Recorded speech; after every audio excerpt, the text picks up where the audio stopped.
Reservist Army in Action. At yun mga kaibigan, dumako tayo sa Reservist Army in Action mula po naman sa Nueva Ecija, CDC, 3RCDG, Reserve Command, Philippine Army. Ating po napakanaya mga napakahusay at pinagmamalaki nating direktor ng 304 sa Nueva Ecija Ready Reserve Infantry Battalion. Wala pong iba mga kaibigan kundi si Lieutenant Colonel Luther B. Resuelo. Sir, mapagpalang araw. Kumusta na kayo, sir? Sir, mapagpalang hapon sa inyo at sa tagapakinig ng ating radio station.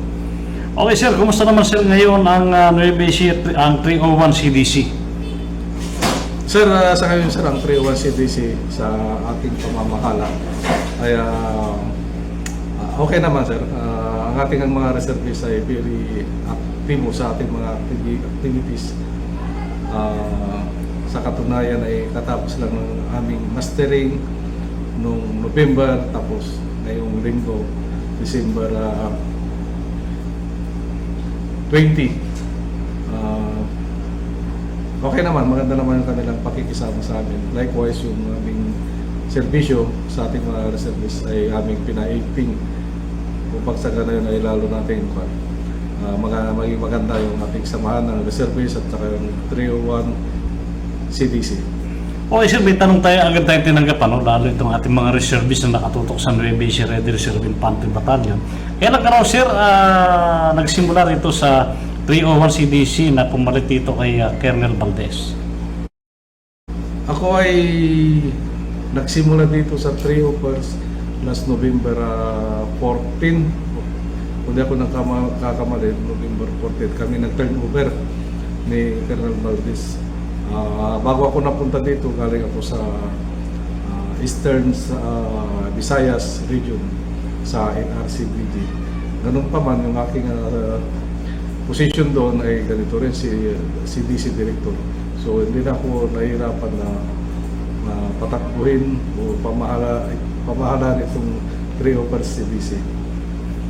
Okay, sir, ano naman, sir, ang pinagkakaabalahan ngayon ng 304 CDC? Ano ang kinakaharap ng ating mga reserve force? Sir, napakagandang tanong yan, sir. So far, sir, ang coordination namin sa EER, sa may artillery regiment ay tuloy-tuloy, sir. So far, sila yung napo-coordinate namin ngayon. Regarding dito sa incoming na training itong 2026, yung Salaknib, Katik sa Kabalikatan. Sa ngayon, sir, ay sila ay humingi na sa akin ng quota na 35 katao to participate dun sa Katiks Balikatan sa Salaknib, sir. Sir, itong training ba nila na ito ngayon, may nakalaan na batong kung walang 1 month ay allowance lang, o kung nakaabot naman ng 1 month ay may salary ba? Sa training, sir, given na yan, sir, yung tinatawag nilang lakasa. Yes, sir. Yung sa SA laundry sa kayo sa clothing. Ngayon, sir, pag kinabot ng 1 month, may corresponding salary na sila dyan, sir, doon sa rank nila, sir. Okay, sir, napakagandang palatuntunan, sir, to ng reserve force. Maraming gusto mag-active dito na mahilig magsundalo na ang pag-asa nila ngayon itong reserve force.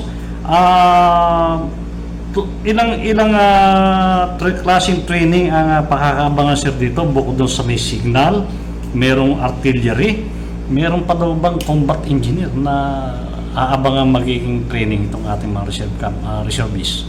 Oo, sir, bali yung engineer din, sir, ay nag-offer din sa atin na magiging sir, na special inilibers din natin gaya ng signal saka ng pub.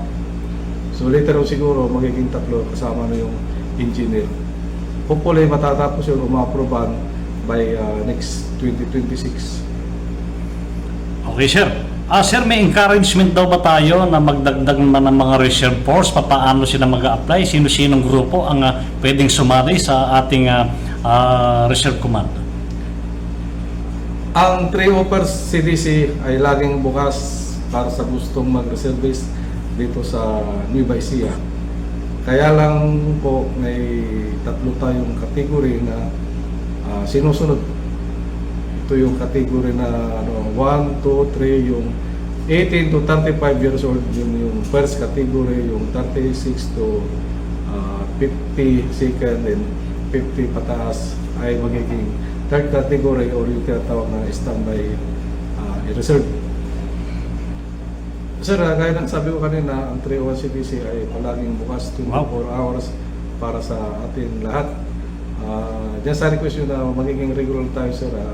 Sige, sir, mas maganda kung may tayo, sir, magiging partner, sir, para sa gayon, sir, ay may mga taga-pagbalita o taga-pagsabi ng kung ano ang reservice, ano ang ginagawa, ano ang pwedeng gawin ng isang service dito sa Nueva Ecija. Sa ating mga kababayan dito sa Nueva Ecija, sa amin dito sa 3 Hoppers CDC, kami ay nananawagan na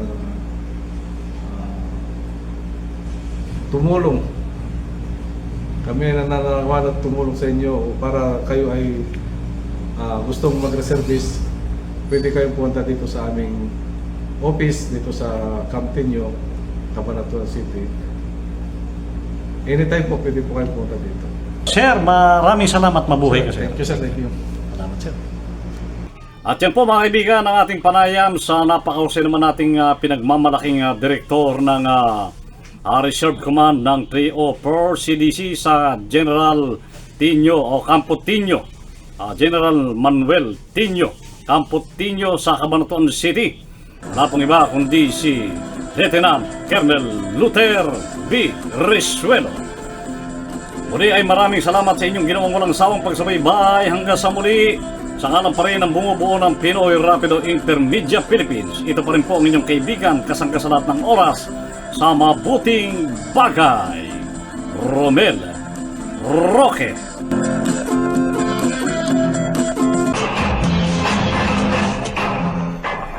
Sumainyo ang Pinoy Rapido Radyo Diaryo. Makinig muli sa ganito ring oras at himpilan. Dito naman sa Pinoy Rapido Intermedia Philippines at Prima 108 FM. Yung tagapagbalita, Romel Roque.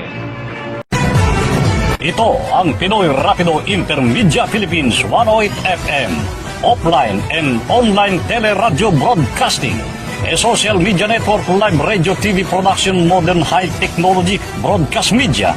Simultaneously on 108 FM Radio, Seno Prima 108, Facebook Live of Pinoy Rapido Teleradyo, and YouTube Live of Pinoy Rapido Teleradyo.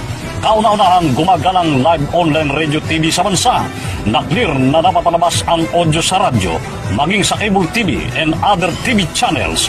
Anywhere, kahit sa bundok, lugar na walang kuryente, basta may baterya at signal, mapapanood live, natatanging broadcast program na dire-diretsong mabilis, walang patid, walang bagal, walang ikot, no buffering. Pinoy Rapido Intermedia Philippines offline and online radio TV broadcasting social media network.